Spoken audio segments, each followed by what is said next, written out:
How's it going, everybody? Today's going to be a shorter video of just finishing up this bird and trout knife. I've got Mexican blanket micarta on there. It's glued up and ready to go. So I'm just going to do a little bit of a time lapse of me finishing this up and kind of take you through my process of finishing up a linen or a canvas type micarta, and I think it'll finish out beautifully. So see how this goes. So here I just trimmed off the pins and taken it to my disc grinder just to get the excess epoxy off that, dripped from the edges after glue up. The epoxy can be a little hard to hand sand sometimes, so I like to get it off with the disc grinder, get everything squared up, and get my lines going in the right direction before I hand sand. Since I don't have a small wheel attachment, I have to take it to my 1x30 or use my Dremel to get inside the little finger choil there.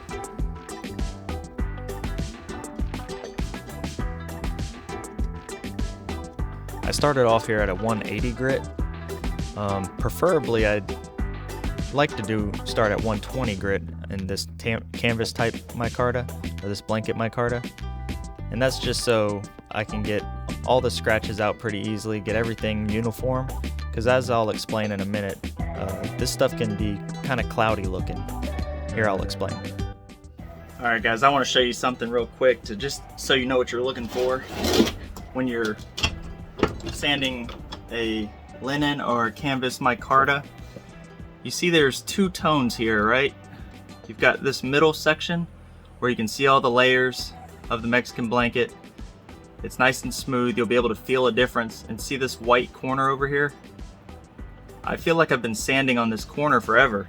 I'm at the 180 grit, and when you haven't been doing this for that long, you will think that having this kind of white look will be fine at the 180, and when you go up in grit, it'll go away, but that's not the case.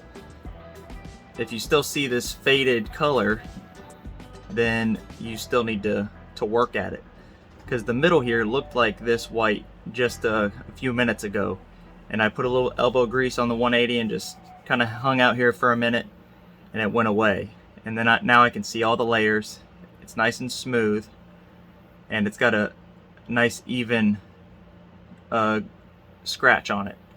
So I need to come back to this corner, put a little elbow grease in that one, and same on this kind of bevel here, or angle, whatever it's called on a handle. But anyway, just so you see the difference, hang out on the low grit for a little bit. I should be starting on a 120, but I am on a 180 just because I'm out of 120, and the local store didn't have any 120 in stock, so still need to work a little more on this side. As you can see, I still have the kind of a white powdery look on the lower portion here, so I need to finish that up. But anyways, yeah, I just wanted to take a second to show you the difference, show you what you're looking for. And even though it feels like you've been on this lower grit for quite a while, if you still see that and you don't see your lines in your linen micarta, then you still need to just work a little harder at it. Even if this was all black, my all black canvas micarta that I use, you'll still be able to see the lines in the canvas even though it's all black. But yep, anyways, just wanted to show you what to look for when hand sanding this type of micarta.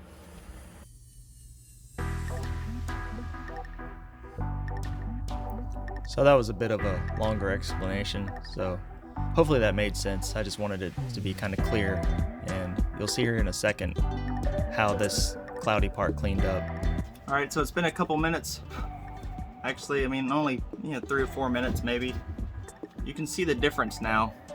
Kind of hung out back here, just working that down, and now you can see all those lines in the linen. So just keep working at it. If you have that powdery kind of look to it, just keep working at it. It's going to take a few minutes, but once you get done with this 180 grit or 120 grit, wherever you're starting, once you get that done and even, all the other grits are going to go about half the time.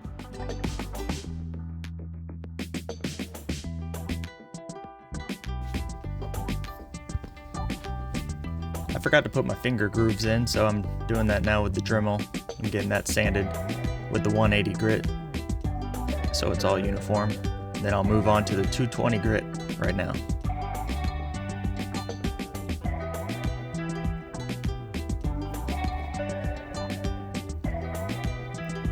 I really need to bolt down my vise, but I always seem to have to move it. You can see it always moving around in my videos. I'd really love one of those knife maker vices from like Trojan Horse Forge or something like that. Alright, so this is the end of a 220 grit.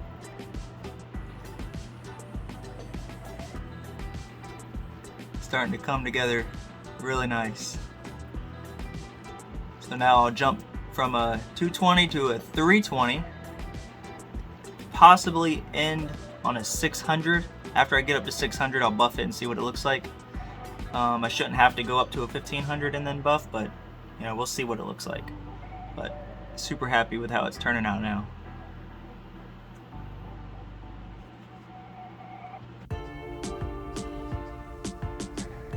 Yeah, spoiler alert, I end up going to a 1500 grit on the handles anyways. After a 600 grit, it does look good, but it just looks like it just needs a little bit more shine, so I went up to a 1500 grit. And we're almost done here. Just ready to head to the buffer.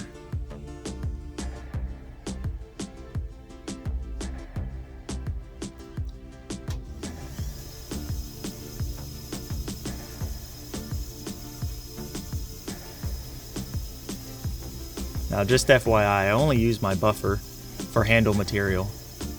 Never use it on my blades.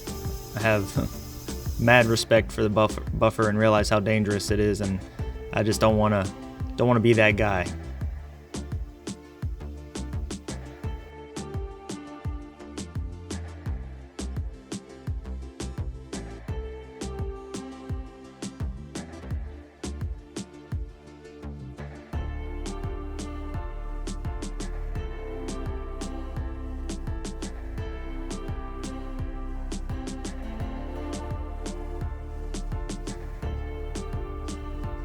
And there it is, final product. Love how it turned out. I'll definitely be making more of these little guys. Next time I might flip the micarta the other direction. You see that yellow on the bottom there? I might want more of that on the top. Just kind of invert the colors, if that makes sense. But thanks for watching. Don't forget to subscribe. See you next time.